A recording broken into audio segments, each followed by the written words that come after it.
Hi guys, today I'm going to teach you how to read your MAP score.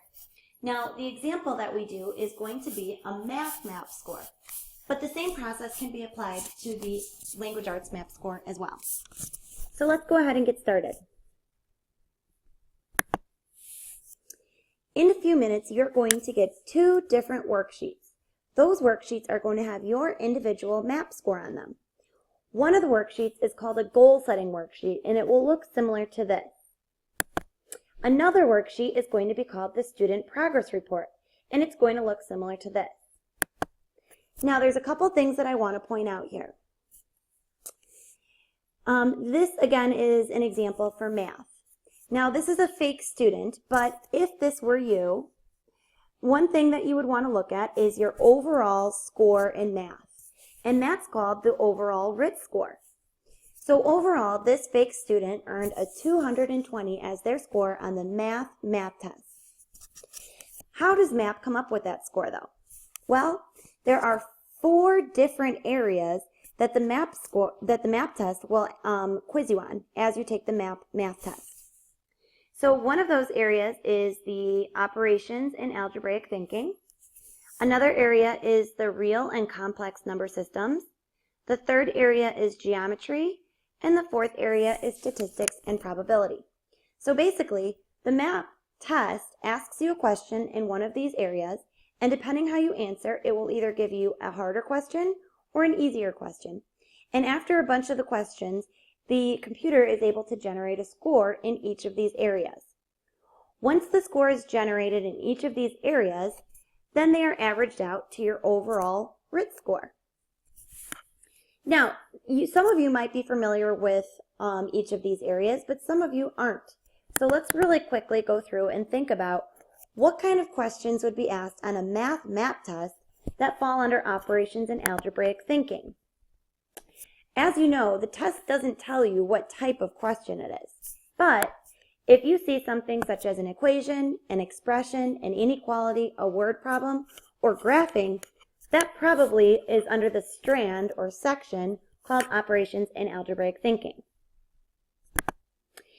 If you see a question that has to do with the order of operations, integers, rational number operations, rates, unit rates, proportions, or percents, that probably is under the strand or section called the real and complex number systems. If you were asked a geometry question, it might be something such as the property of shapes, area or perimeter, volume or surface area, something that has to do with circles or the number pi, or angles. And the fourth area is statistics and probability. These are things that relate to data, mean, median, mode, visual graphics, populations and samples, or probability questions. So those are the 4 types of questions that you could be asked on a MAP test. And again, after you're asked a set of these questions, you'll get a score in each section. We call these sections strands. So my fake student here, my fake student here earned somewhere between a 218 and a 230 in the operations and algebraic thinking questions. It kind of gives you a band right here, like a section, because it doesn't know precisely where you're at. Now, this person earned a 198 to 212, somewhere in that range, for the real and complex number systems, a 226 to 239 for geometry, and somewhere between a 217 and a 229 for statistics and probability. Now, you're going to get, like I mentioned before, you're going to get your goal setting worksheet, and it's going to look similar to this. And what you're going to do is you're going to look at each section, or strand as we call it, and you're going to identify your area of strength, the best, highest area that you have. So right here I see 218 to 230, 198 to 212, 226 to 329, and 217 to 229.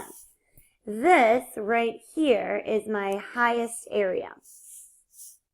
So I'm going to put a little star next to it. Geometry must be my strength in math. Now I want to look for my area of needed improvement. I see that this one right here the real and complex number systems is my area of needed improvement. So this year, I'm going to make, or at least for this goal setting session, I'm going to make a goal based on the real and complex number systems. And again, that's based on the fact that I see it's my lowest score right here. All right, now, I'm going to focus on the real and complex number systems as my goal, but I also want to focus on my overall RIT score. This dotted line that you see in your goal setting worksheet right here is the projected spring score. Projected spring score is basically what MapTest says that you should be able to achieve by the spring. So if I'm at a 220 right now and I want to get to a 226, I know that in the fall I'm starting at 220, then I have a winter score, and then I have a spring score of 226. I want my winter score to be somewhere in between there. Right in between 220 and 226 is a 223. So when I write my goal today, I would like to achieve an overall RIT score of a 223, and I would also like to focus on the real and complex number systems. Now, most of the time, it's going to work just like that. You're going to look at your spring score and figure out halfway in between to figure out what you should get in the winter. But sometimes we see that we might have had a bad testing day. And if I had a bad testing day, I'm probably not just going to want to go up the 6 points that the MAP test tells me to. I might want to go up higher than that. So let me show you briefly how to read your student progress report. What you can see right here on my fake student is that this is the fall 2016. Yours won't be color-coded because it's printed in black and white, but you can kind of see the different shades of black and white and gray. The first thing that you would look at is yourself. The student RIT, in this case, is the blue one. So you can see here's my 220. The district, so all of Deerfield 109 7th graders, the average RIT is a 239. And then you can see the norm grade level. That means the average for students across the United States that take the MAP test that are 7th graders. Usually score about a 222. Now, the next thing that I want to point out is that this was spring of 6th grade, winter of 6th grade, fall of 6th grade, and I can see all the way back to spring of 5th grade. What we're going to look at over here is the percentile range. Now, I can see that when I started 5th grade, 4th grade is a long time ago, so let's look at 5th grade. When I started 5th grade, I was around the 60th percentile, 62, 65, 61. When I came to 6th grade, that first MAP test that I took, I did really well on it. I might have had a really good testing day, or maybe I knew a lot of the questions. I jumped to the 74th percentile, which means I'm higher than 74% of average students in 7th grade across America who take this test. Now, in the winter of 6th grade and the spring of 6th grade, I was still around the 60th percentile, which I had been previously in 5th grade, so that makes sense. But what I see here is a little bit interesting. In the beginning of 7th grade, my score dropped a little bit. It was a 231 at the end of 6th grade, and now it's a 220, which puts me in the 45th percentile.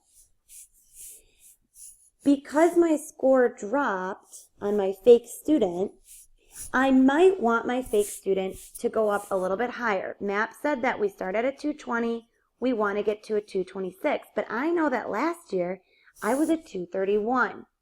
So I would say that perhaps instead of a 226, that might be a little bit of a low goal because I might have just had a bad testing day. Maybe I had a headache, maybe I rushed, or I didn't take my time.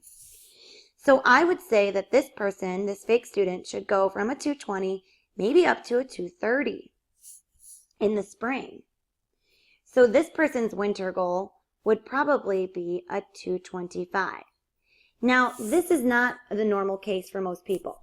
It is normal to drop a few points because every fall, because over the summer, you might not have been doing a lot of math work or language arts work. If you had a major drop of 5 points or more, you might consider that a bad testing day and want to go a little bit above and beyond. That's it for now on your math testing scores. Good luck goal setting.